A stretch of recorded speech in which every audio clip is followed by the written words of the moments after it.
Now back to Israel. They are the invisible people of our society, although everyone will eventually become one of them.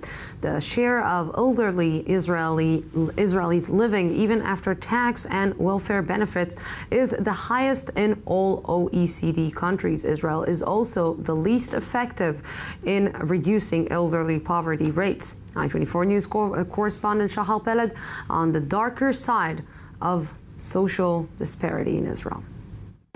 October 1st marks the International Senior Citizens Day, but in Israel there's very little room for celebration. The country's elderly population is the smallest in the West, but poverty rates among the old age community, even after tax and welfare benefits, are the highest in the developed world. We have more than 200,000 poor elderly people in Israel, which is part of the populations in Israel that are suffering from poverty.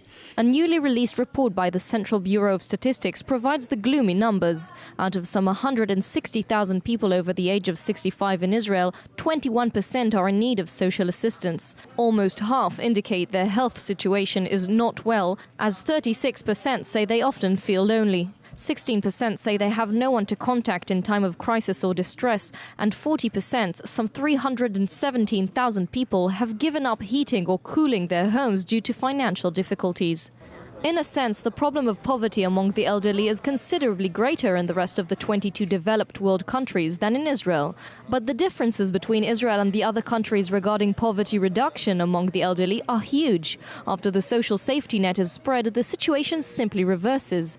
Welfare and tax policies nearly eliminate poverty among the elderly in slightly more than half of the 22 countries. But in Israel, very little is done, as it jumps to the top of the list of income poverty among Western countries.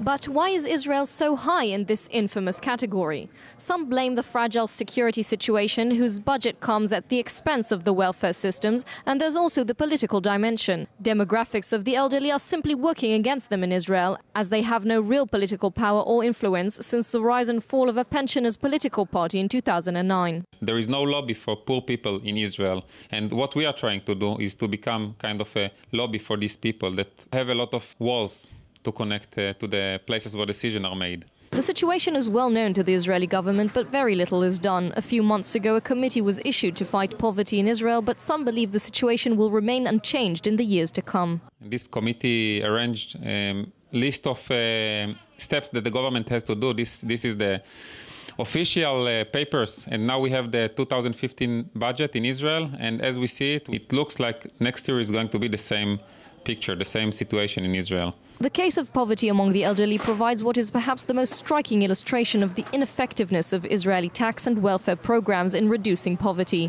Most of these individuals are beyond the age where working is an option, so they are totally dependent on the system to keep them above the poverty line. And in Israel, this system has failed them more than in any other country in the world.